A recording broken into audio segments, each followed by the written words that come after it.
नमस्कार दर्शकबिन, यस न्यायको लागि मेलमिलाप कार्यक्रम हेर्न भनी नाइस टेलिभिजन सेट अगाडि बस्नुहुने सम्पूर्ण दर्शक महानुभावहरूमा यो मेलमिलाप सम्बन्धी कार्यक्रममा आजको एपिसोडमा हामीले दिगो शान्तिको लागि उन्नत सम्बन्ध भन्ने मूल नाराको साथ मुलुकमा भइरहेको विवादलाई सुल्झाउनको लागि, विवाद समाधानको लागि बहुसरकारका विवादहरूमा अझ बढी दखल, त्यसमा अझ बढी दक्षता राख्दै आउनुभएका प्राकृतिक स्रोत द्वन्द्व रूपान्तरण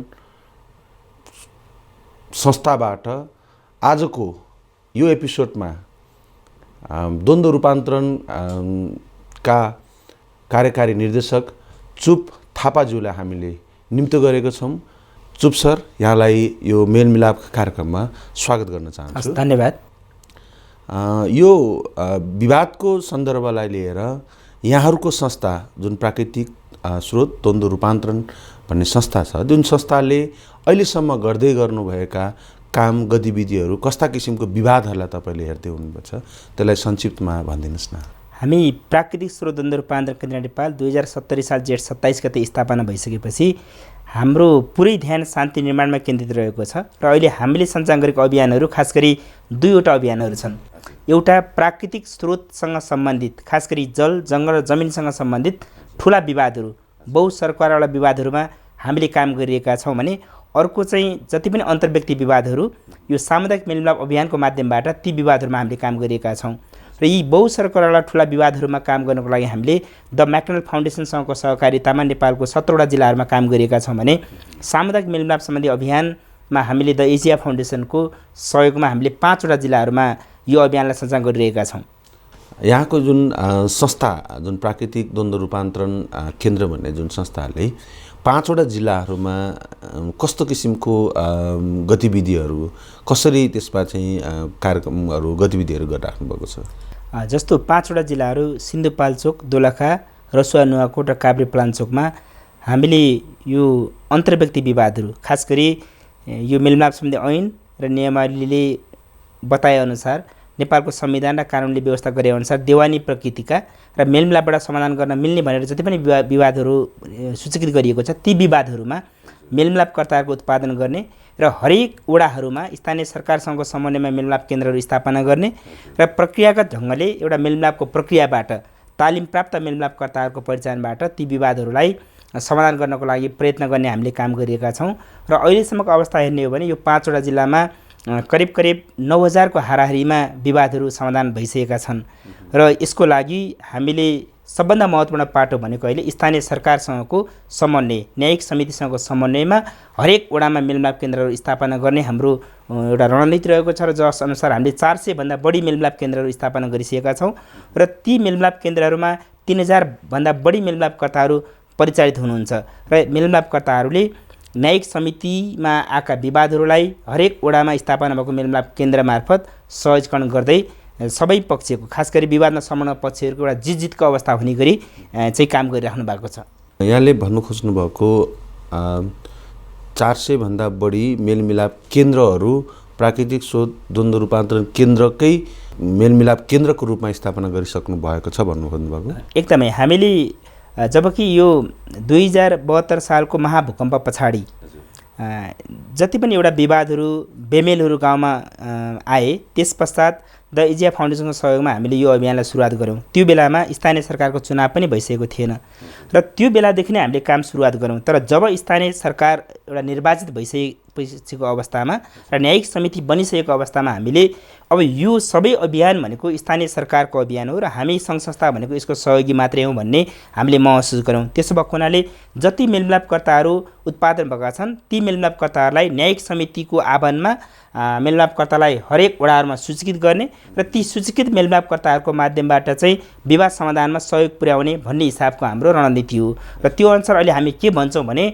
ती 400 भन्दा बढी जति मेलमिलाप केन्द्रहरू खुलेका छन् त्यो मेलमिलाप केन्द्र स्थापना गर्नको लागि हाम्रो पहल रह्यो होला, तर त्यो स्थानीय सरकार मार्फतकै मेलमिलाप केन्द्र हो र हाम्रो सोच पनि भोलिको दिनमा स्थानीय सरकार आफैले यो अभियानलाई अपनत्व लिनुपर्छ, किनभने दिगो रूपमा यो अभियानलाई अघि बढाउन को लागि चाहिँ सरकारको सहयोग बिना यो सम्भव छैन।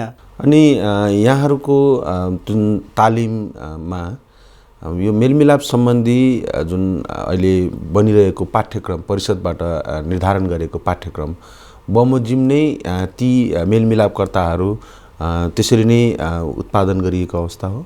एकदमै। जस्तो जब 2071 वैशाख 1 गतेबाट मेलमिलाप सम्बन्धी ऐन नियमावली लागू भयो, त्यस पछाडि मेलमिलाप परिषद एउटा सर्वोच्च निकाय, एउटा नियमनकारी निकायको स्थापना भइसकेपछि परिषदले स्वीकृत गरेको 2072 सालमा स्वीकृत गरेको पाठ्यक्रम अनुसार नै हामीले तालिमहरू चलाउँदै आएका हौँ र त्यही अनुसार नै हामीले 3000 भन्दा बढी मेलमिलापकर्ताहरू चाहिँ उत्पादन गरेका छौँ। र अहिले भर्खरै 2076 सालमा फेरि जुन पाठ्यक्रम परिमार्जन भएको छ त्यहाँ केही विषयवस्तुहरू थपिएका अवस्थाहरू छन् र अब हामीले के सोचेका छौँ भने तुरुन्तै ती थपिएका विषयवस्तुहरू केही नयाँ विधिहरूमा चाहिँ प्रशिक्षण तालिम हामी छिट्टै गर्ने सोचमा छौँ, जबकि त्यो नयाँ थपिएका विषयवस्तुहरूमा पनि हाम्रा प्रशिक्षकहरूलाई जानकारी हुन जरुरी छ, थप ज्ञान सिप र क्षमता विकास गर्न जरुरी छ भन्ने हामीले महसुस गरेका छौँ। र अब हुने तालिममा पनि हामीले यही जुन परिषदबाट पारित गरेको पाठ्यक्रममै रहेर तालिमहरू गर्छौँ र हामीले त्यसलाई नै फलो गरेर मेलमिलापकर्ताहरू उत्पादन गर्ने गरेका छौँ। तपाईँको संस्था जुन संस्थाबाट तालिम प्रदान गरिसकेपछि उत्पादन भएका मेलमिलापकर्ताहरू अहिले भर्खरै मेलमिलाप परिषदबाट जुन ढङ्गको प्रमाणपत्र वितरण गर्ने जुन प्रयोजनको लागि लगभग 1200-1500 को हाराहारीमा करिब उहाँहरूले प्रमाणपत्र लिइसक्नु भएको छ। तपाईँको संस्थाबाट पनि काउन्सिलमा अथवा मेलमिलाप परिषदबाट त्यो प्रमाणपत्र लिनको लागि फारमहरू बुझाउने कामहरू पनि गरिराख्नु भएको छ? एकदमै हामीले गरिरहेका छौँ र अहिलेसम्म जस्तो परिषदबाट पनि प्रमाणपत्र लिनको लागि कम्तीमा पनि ब्याचलर पास गर्नुभएको साथीहरू हुनुपर्ने भन्ने जुन प्रावधान छ त्यो अनुसार ब्याचलर गर्नुभएको साथीहरूलाई हामीले त्यो फारमहरू भरेर परिषदमा बुझाउने र उहाँहरू त्यहाँबाट पनि स्वीकृत भएर प्रमाणपत्रहरू पाइराख्नु भएको छ। र अहिले हाम्रो अनुरोध अर्को के पनि भने गाउँमा दुर्गम गाउँ बस्तीहरूमा ब्याचलर पास गर्नुभएको मेलमिलापकर्ताहरू पाउन गाह्रो हुन्छ। त्यसकारण जो साथीहरू एउटा साक्षर हुनुहुन्छ, मेलमिलापको कामहरू गर्न सक्नुहुन्छ, उहाँहरूको लागि पनि स्वीकृति गरिदिने प्रमाणपत्र दिने खालको व्यवस्था परिषदले गरिदिए हुन्थ्यो भन्ने खालको हाम्रो माग रहेको छ र हामीले परिषदसँग पनि त्यो खालको अनुरोध गरेका छौँ। किनभने थोरै मेलमिलापकर्ताहरू ब्याचलर पास गर्नुभएको मेलमिलापकर्ताहरू हुनुहुन्छ, धेरै जस्तो मेलमिलापकर्ताहरू चाहिँ ब्याचलर गर्नुभएको छैन भने उहाँहरूलाई पनि परिषदले रिकग्नाइज गर्ने खालको कुनै मेकानिजम भइदिए हुन्थ्यो भन्ने चाहिँ हाम्रो अनुरोध हो। सुप सर, जुन तपाईँको संस्था मार्फत बढीभन्दा बढी यो बहुसरकारवाला अथवा यो ल्यान्ड एन्ड नेचरल रिसोर्स भनौँ न, जल जमिन जङ्गलसँग प्राकृतिक स्रोतसँग सम्बन्धित विवादहरूलाई यहाँहरूले लामो समयसम्म अध्ययन अनुसन्धान गरेर त्यसको निष्कर्ष निकालेर तपाईँहरूले विवाद समाधान गर्नुहुन्छ रे भन्ने कुराहरू सुन्नुमा आएको थियौँ। त्यो कस्तो विवादहरू तपाईँले गर्नुभएको छ? एकदमै महत्त्वपूर्ण कुरा उठाउनु भयो हजुरले यहाँनिर। यो कस्तो भने हाम्रो संस्थाको सुरुवात नै हामीले खास गरी जल जङ्गल र जमिनसँग सम्बन्धित ठुला विवादहरू रूपान्तरण गरेर शान्ति निर्माणमा सपोर्ट पुर्याउनुपर्छ भन्ने हिसाबले सुरुवात गऱ्यौँ र तत्काल त्यस पछाडि फेरि हामीले यो मेलमिलाप सम्बन्धी पनि कामहरू जरुरी छ भन्ने हिसाबले हाम्रो विधान परिमार्जन गरेर हामीले त्यसमा कामहरू सुरुवात गऱ्यौँ। र यो बहुसरकारवाला विवाद रूपान्तरण गर्नको लागि चाहिँ हामीले 18 महिनाको तालिम प्रदान गरेर हामीले जनशक्तिहरू उत्पादन गरेका छौँ। 18 महिनाको तालिम प्राप्त जनशक्तिहरूले बहुसरकारवाला विवादहरूमा काम गरिराख्नु भएको छ र सुरुवातमा यो ट्रेनिङको लागि चाहिँ हामीलाई प्रोफेसर जोन पल लिडर्याक जो एक्सपर्ट हुनुहुन्छ यो पिस सम्बन्धी, उहाँले नै यो खालको तालिम दिनुभएको थियो र जसमा हाम्रो अमित ढकाल, प्रीति थापा उहाँहरूले नेपालबाट हामीलाई सपोर्ट पुर्याउनु भएको थियो र यो जनशक्तिहरूलाई मोबिलाइज गरेर हामीले काम गरिएका छौँ। र यो कन्सेप्टमा चाहिँ के छ भने एकदमै धेरैवटा पक्षहरू, धेरै समुदायहरू समाडा हुने भएको हुनाले यो विवाद रूपान्तरण गर्नको लागि हाम्रो अनुभवमा 6 महिनादेखि 1.5-2 वर्षसम्म पनि लागेको छ। त्यसैले हामीले एउटा के बुझेका छौँ भने यो तत्काल हामीले समाधान खोज्यौँ भनेदेखि त्यसले केवल बाहिर फाटेको टाउको त जोड्न सक्छ, तर झगडा पर्दाखेरि मान्छेहरूको मनै पनि फाटेको हुन्छ, टुक्रा टुक्रा भएको हुन्छ। त्यसकारण समुदायका मानिसहरू बिचको फाटेको मनै जोडेर, फाटेको मनै सिएर एउटा शान्ति स्थापना गर्नको लागि चाहिँ समय लाग्दो रहेछ। त्यसैले यो एउटा लामो प्रक्रिया छ र जुन प्रक्रियामा महत्त्वपूर्ण भूमिका भनेको हामीले माकुरा समूह गठन गर्छौँ र माकुरा समूह भनेको समुदायकै मानिसहरूको एउटा टिम हुन्छ र माकुरा समूहले अगुवाई गर्ने काम, नेतृत्व लिने काम गर्नुहुन्छ र हाम्रो तालिम प्राप्त जनशक्तिहरूले सपोर्ट गर्नुहुन्छ र अन्तमा समुदायका मानिसहरू आफैले थुप्रै खालका एउटा संवादको माध्यमबाट, बैठक भेलाहरूको माध्यमबाट एकातिर उहाँहरूले समस्याको समाधान निकाल्नुहुन्छ भने अर्कोतिर धेरैपल्ट सँगै बस्दा छलफल गर्दाखेरि वर्षौँदेखि बिग्रेको टुक्रेको सम्बन्धमा पनि सुधार आउँछ। त्यसैले हामीले नारा नै के राखेका छौँ भने दिगो शान्तिको लागि उन्नत सम्बन्ध भन्ने हाम्रो मूल नारा नै छ। किनकि समुदायमा दिगो शान्ति स्थापना गर्ने हो भने चाहिँ सम्बन्ध सुमधुर हुनुपर्छ, सम्बन्धमा सुधार आउनुपर्छ भन्ने हिसाबले काम गरेका छौँ र अहिलेसम्म 170 को हाराहारीमा हामीले नेपालमा ती खालका ठुला विवादहरू समाधान गर्ने काममा सहयोग गरिसकेका छौँ र पूर्वको झापादेखि पश्चिमको कञ्चनपुरसम्म हामीले 17वटा जिल्लाहरूमा यो अभियानमा काम गरेका छौँ। यहाँको संस्थाबाट विवाद, जुन विवादहरूलाई ठुला खालके विवाद भन्नुभयो यहाँले, जल जमिन जङ्गलसँग सम्बन्ध राख्ने विवादहरूलाई समाधान गरेका त्यस्ता केही उदाहरणहरू तपाईँसँग हामीले जानकारी पाउन सक्छौँ होला? एकदमै, मैले अघि पनि निवेदन गरेँ 170 भन्दा बढी सफलताको कथाहरू हामीसँग छन् र त्यसमध्ये हामीले कतिपय कथाहरूलाई हामीले एउटा स्टोरी बनाएका पनि छौँ र कतिपयलाई हामीले लिखित रूपमा पब्लिस गरेका छौँ, प्रकाशन गरेका छौँ भने कतिपयलाई हामीले सानो भिडियो डकुमेन्ट्रीको रूपमा पनि हामीले स्टोरीहरू बनाउने गरेका छौँ। जस्तो हामी यही कार्यक्रमबाट पनि एउटा उदाहरणको रूपमा हामी झापाको यो वनवाटिका सम्बन्धी, यो जग्गा सम्बन्धी जुन विवाद छ, त्यो बिपी वनवाटिका सम्बन्धीको विवादको सानो स्टोरी हामी अहिले पनि हेर्न सक्छौँ। हुन्छ, त्यो हाम्रो यो विवादसँग सम्बन्धी सफलताको उदाहरणको रूपमा झापाको जग्गा सम्बन्धी विवादलाई हामी प्राकृतिक स्रोत तथा द्वन्द्व रूपान्तरण केन्द्रले आफैले उत्पादन गरेको यो डकुमेन्ट्रीलाई एकचोटि दर्शक सामु प्रस्तुत गरिदिनु हुन अनुरोध गर्न चाहन्छु।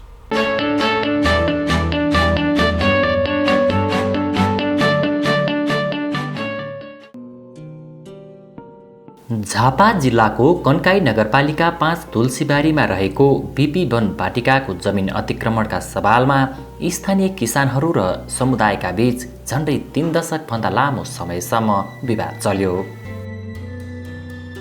आज उक्त विवाद समाधानको औपचारिक घोषणा गरिँदैछ।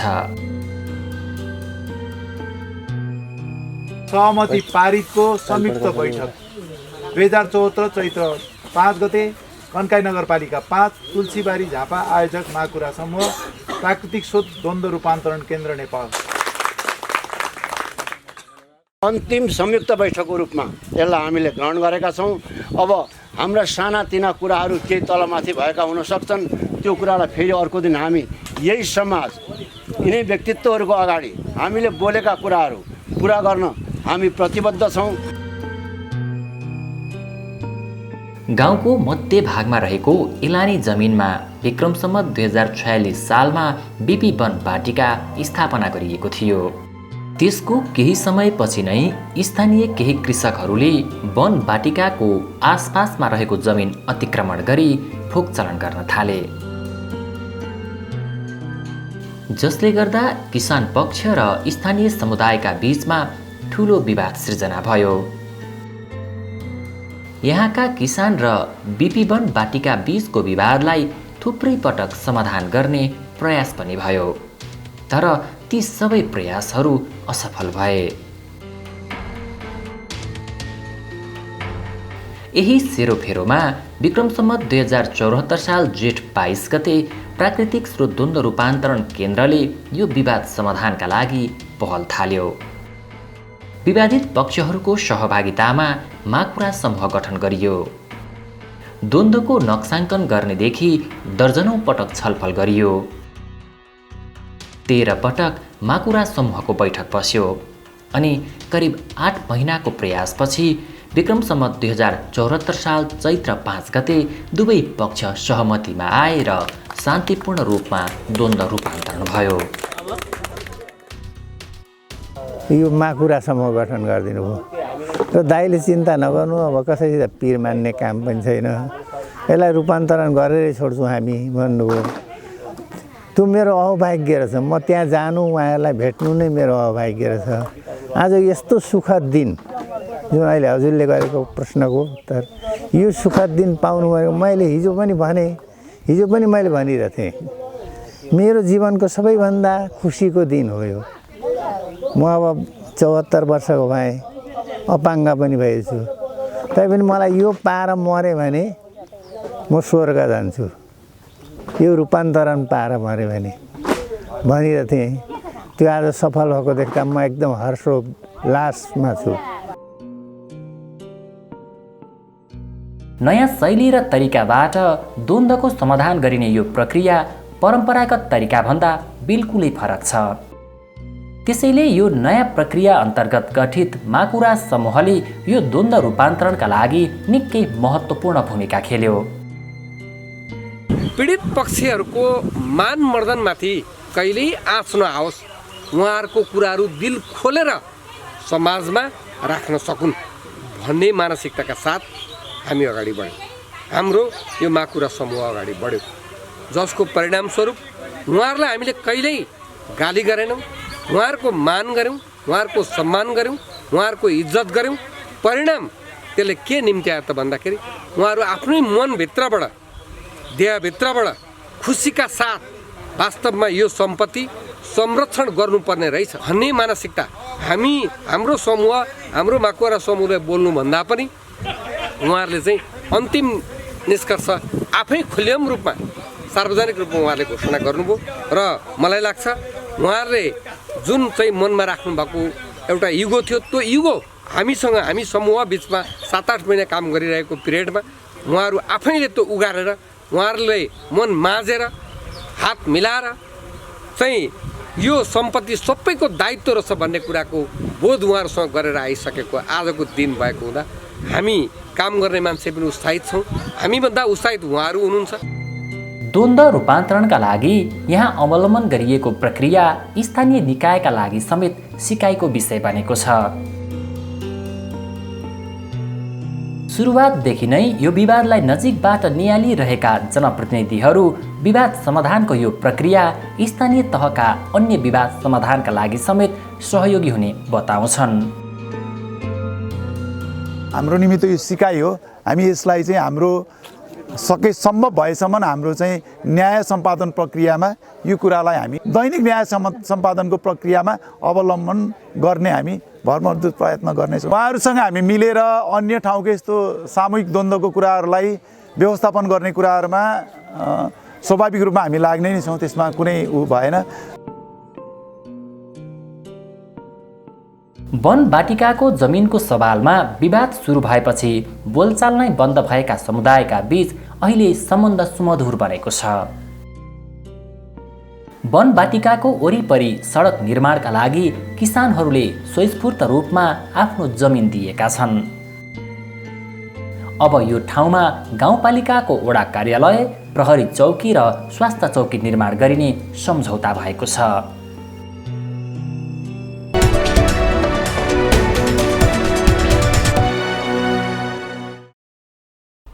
ठुला खालके बहु सरकारवाला विवादहरू, झापा जिल्लाको यो विवादलाई हामीले हेऱ्यौँ। यो विवादमा शब्द प्रयोग भएका माकुरा अथवा माकुराको जालो भन्ने कुराहरू त्यहाँ उपलब्ध शब्दहरू भएको हुनाले गर्दा चुप सर, यहाँबाट हामी थाहा पाउन सक्छौँ के यो माकुराको जालो भनेको अथवा माकुराहरू भनेको के मेलमिलापकर्ता नै हुन् कि के हो? एकदमै यो धेरै ठाउँमा यो प्रश्न उठ्ने गर्छ। मिडियाहरूले पनि माकुराले विवाद मिलायो भन्ने खालका समाचारहरू रेडियोमा, टेलिभिजनमा, पत्र पत्रिकामा सुन्दाखेरि यो प्रश्न धेरै ठाउँमा उठ्ने गरेको छ। खास माकुरा भनेको यहाँले भन्नुभएको जस्तो मेलमिलापकर्ता नै हुने एक हिसाबले। यहाँ के हुन्छ भने यो द्वन्द्व रूपान्तरणको प्रक्रियामा जस्तो न्यायिक समितिले कुनै पनि ठुलो विवादलाई समाधान गर्नको लागि हामीलाई रिफर गर्नुहुन्छ, गरिसकेपछि हामीले पहिलो स्टेपमा पूर्व तयारीको चरण छ। पूर्व तयारी चरणमा हामी न्यायिक समिति, त्यहाँका राजनीतिक व्यक्तित्वहरू, अगुवाहरू सबै राखेर हाम्रो एउटा छलफल गर्छौँ र त्यो छलफलमा हामीले त्यो सबै समीक्षा गर्नुको साथसाथै अब कसरी जाने भन्ने योजना बनाउँछौँ र त्यो होल प्रक्रियामा सबैले एउटा अपनत्व लिने काम हुन्छ। त्यसपछिको चरण भनेको द्वन्द्वको नक्साङ्कन हुन्छ। नक्साङ्कन गर्दाखेरि द्वन्द्वको निर्णयले असर पर्नेहरू र द्वन्द्वको निर्णयले असर पार्नेहरू को छन् भनेर बृहत रूपमा अध्ययन गरिन्छ र त्यहाँ उदाहरणको लागि भन्नुहोस् 5-6 वटा त्यस्ता पक्षहरू समुदायहरू निस्किन सक्छ र हरेक पक्षसँग हाम्रो तालिम प्राप्त साथीहरूले थुप्रैपल्ट अलग अलग भेटघाट गरेर कुराहरू सुन्ने काम गर्नुहुन्छ र कुरा सुन्ने क्रममा उहाँले के पनि गर्नुहुन्छ भने त्यो हरेक पक्ष र समुदायमा शान्ति चाहने खालका समय दिने खालका सबै हिसाबले एउटा ठिक चरित्र भएका हैन अरू पक्षले पनि विश्वास गरेका र समुदायमा एउटा स्वयंसेवी हिसाबले योगदान गर्न सक्ने खालका मान्छे को छन् त भनेर पनि हेर्नुहुन्छ र हरेक पक्षबाट 2-2 जना त्यस्ता मान्छेहरू सेट गर्नुहुन्छ, 2 जना 3 जना जस्तो 5 वटा पक्ष छ भने 10 जना मान्छे हामी त्यस्ता मान्छे छान्छौँ हरेक पक्षको 2 जनाको हिसाबले। ती व्यक्तिहरू चाहिँ माकुरा ती 10 जना चाहिँ के भए त माकुरा भए र हामीले किन माकुरा भनेका छौँ भने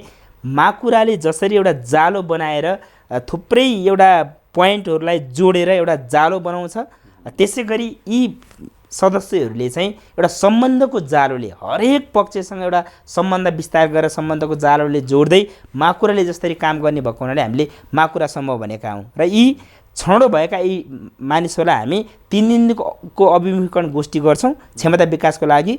उहाँहरूले लिडरसिप लिनुहुन्छ र हरेक ठाउँमा अब के सोच हुन्छ समुदायको मान्छेहरूको बिचमा भने ए हाम्रो मान्छे पनि त यो होल प्रक्रियामा छ भन्ने हिसाबले सबै पक्षहरूलाई विश्वास हुन्छ र यो नटुङ्ग्युन्जेलसम्म माकुरा समूहका सदस्यहरूले अगुवाई गर्नुहुन्छ र हामी त्यसपछि उहाँहरूको अगुवाईमा चाहिँ भनौँ न प्रक्रिया कस्तो हुने भन्ने पास गर्ने कुरामा माकुरा समूहको अगुवाईमा हामी व्यापक छलफल गर्छौँ र प्रक्रिया प्रस्ताव हामी पास गर्छौँ।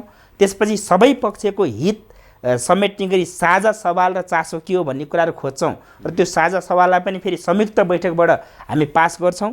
अनि साझा सवाल निस्किसकेपछि विकल्प के त साझा विकल्प के त भन्नको लागि पनि फेरि हरेक पक्षसँग छलफल गरेर साझा विकल्पहरू निकाल्छौँ र त्यो साझा विकल्प पनि संयुक्त बैठकबाट पास हुन्छ र यसरी पास भइसकेपछि के हुन्छ भने उहाँहरूले एउटा आफैले पास गरेको विकल्प एउटा समाधानको उपायहरूलाई चाहिँ कार्यान्वयन गर्नको लागि कार्यान्वयन समिति र अनुगमन समिति बनाउनुहुन्छ र यसलाई सफल रूपमा कार्यान्वयन गरिसकेपछि त्यो ठाउँमा एउटा शान्ति स्थापना हुने खालको एउटा अनुभव चाहिँ हामी कहाँ छ। त्यसैले होला मेलमिलाप परिषदबाट पनि गत वर्ष योभन्दा अघिल्लो सालमा यहाँहरूको संस्थालाई उत्कृष्ट संस्थाको रूपमा सम्मान पनि गरेको सुन्नमा आएको थियो।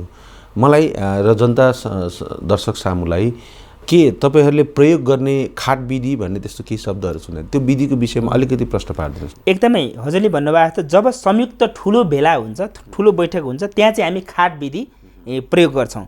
खाट विधिमा के हुन्छ भने जस्तो यदि 5 वटा पक्ष छन् भनेदेखि हरेक 5 वटा पक्षको अगाडि एउटा खाट हुन्छ र त्यो पक्षका 20-30-50 जना जति भयो नि त्यो खाटको पछाडि लाइनबद्ध रूपमा एउटा मिलेर बस्नुहुन्छ अनि अर्को खाटको पछाडि अर्को पक्षकाहरू बस्नुहुन्छ र अनि सहजीकरण गर्नेहरूको अगाडि पनि एउटा खाट हुन्छ र यसको नियम के हुन्छ भनेदेखि त्यस्ता ठुला बैठकहरूमा एउटा सिस्टममा ल्याउनको लागि हरेक पक्षका मान्छेहरूले 2-2 जना मान्छेलाई खाटमा राख्नुभएको हुन्छ र केही कुरा बोल्नु पर्यो भने खाटमा बसेको मान्छेले मात्रै कुराहरू बोल्न पाउने नियम हुन्छ र यदि पछाडि बसेका मान्छेलाई बोल्न मन लाग्यो भने खाटमा बसेको मान्छे उठेर पछाडि जान्छ र पछाडिको मान्छे आएर खाटमा बसेपछि आफ्नो कुराहरू राख्नुहुन्छ र यो चाहिँ छलफललाई व्यवस्थित र सिस्टममा ल्याउनको लागि हामीले खाट विधि प्रयोग गरेका छौँ र यसले साँच्चै भन्ने हो भने गाउँ बस्तीमा हुने एउटा भद्रगोल खालको हल्ला हुने खालकोलाई चाहिँ एउटा कन्ट्रोल गरेको छ, यसले सिस्टममा ल्याएको छ र एउटा शान्तिपूर्ण रूपमा भेला र बैठकहरू चाहिँ सफल हुनको लागि खाट विधिले चाहिँ ठुलो योगदान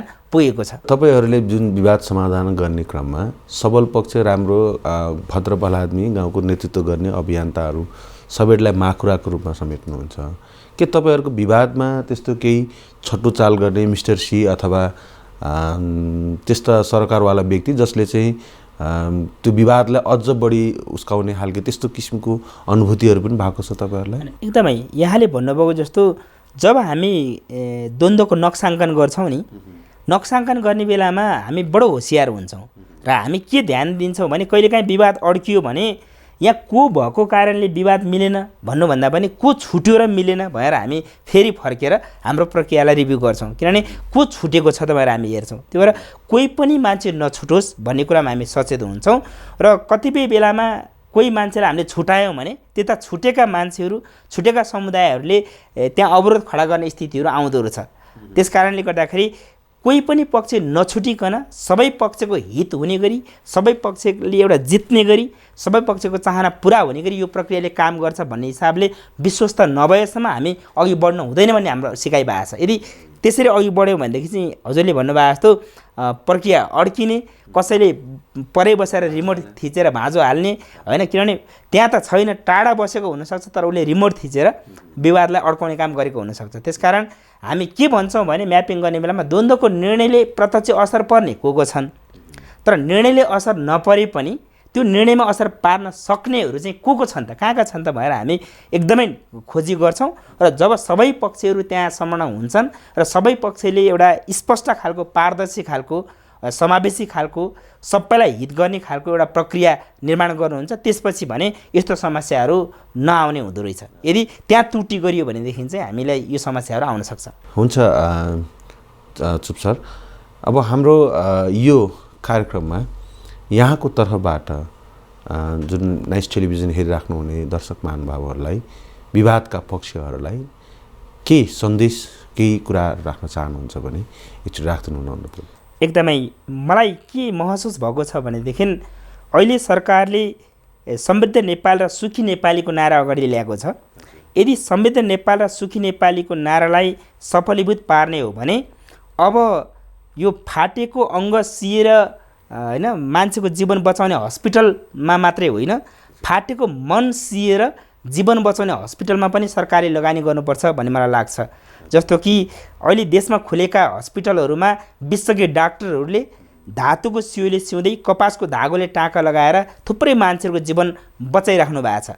तर मान्छे मर्ने कुरा त शरीरको अङ्ग फाटेर मात्रै होइन, मन फाटेको कारणले पनि हरेक दिन मान्छेहरू मर्ने मार्ने कुराहरू भइरहेको छ, टाढिने कामहरू भइरहेको छ। त्यसकारण हाम्रो सिकाइ के भएको छ भने गाउँ गाउँमा खुलेका मेलमिलाप केन्द्र भनेको फाटेको मन सिउने हस्पिटल हो र मेलमिलापकर्ता भनेको फाटेका मन सिउने डाक्टर हुन् र उहाँहरूले आपसी संवादको सियोले सिउँदै विश्वासको धागोले टाँका लगाएर जति पनि फाटेका मनलाई जोड्न सक्नुहुन्छ, गुमेको खुसी र हाँसोलाई फिर्ता ल्याउन सक्नुहुन्छ। त्यसकारण समृद्ध नेपाल र सुखी नेपाली बनाउने एउटा नारालाई सफलीभूत पार्ने हो भने हरेक मान्छेको मनमा शान्ति हुनु जरुरी छ, परिवारमा शान्ति हुनु जरुरी छ। स्थानीय सरकार, प्रदेश सरकार, हाम्रो देशको सङ्घीय सरकार, राजनीतिक दलहरू सबैभित्र शान्ति स्थापना हुनु जरुरी छ र शान्ति भइसकेपछि हामी समृद्धिको बाटोमा लाग्न सक्छौँ। त्यसो भएको हुनाले म प्रदेश सरकार, सङ्घीय सरकार, स्थानीय सरकार अनि जति पनि सङ्घ संस्थाहरू र आम नेपाली जनता सबै समुदायमा चाहिँ अब यो मन सिएर जीवन बचाउने अभियानमा लागौँ। गाउँ गाउँमा खुलेको एउटा मेलमिलाप केन्द्र, फाटेको मन सिउने हस्पिटलमा जाउँ र फाटेका मनहरूलाई आपसी संवादको सियोले सिउँदै विश्वासको धागोले टाँका लगाएर एउटा समृद्ध नेपाल र सुखी नेपाली बनाउने काममा चाहिँ योगदान गरौँ भन्ने अनुरोध गर्न चाहन्छु। हस्त दर्शकबिन, अहिले हामी छलफलको क्रममा भाँचिएको, भत्किएको, फाटेको मनलाई जसरी धागोको रूपमा मेलमिलापकर्ताले विभिन्न उपायहरू, सिपहरू प्रयोग गरेर विवाद समाधान गर्न सकिने किसिमको एक प्रकारको अस्पताल, भौतिक रूपमा शरीरको चिरफार गर्ने अस्पतालभन्दा विवादलाई चिरफार गर्ने, विवादलाई समाधानको निकासतिर लिएर जाने मेलमिलाप केन्द्रहरू चाहिँ हाम्रो हरेक नगरपालिका वडाहरूमा पनि स्थापना भइरहेछ। अब त्यही स्थानमा गएर आफ्नो विवाद आफैले नै आफ्नो विवादलाई त्यसरी मेलमिलाप केन्द्रमा गएर त्यो फाटेको मनलाई सिलाउने कामहरू गर्न सकोस् भन्ने किसिमको शुभकामना सहित दिनुभयो। आजको यो एपिसोडबाट बिदा लिने अनुमति चाहन्छौँ। नमस्कार।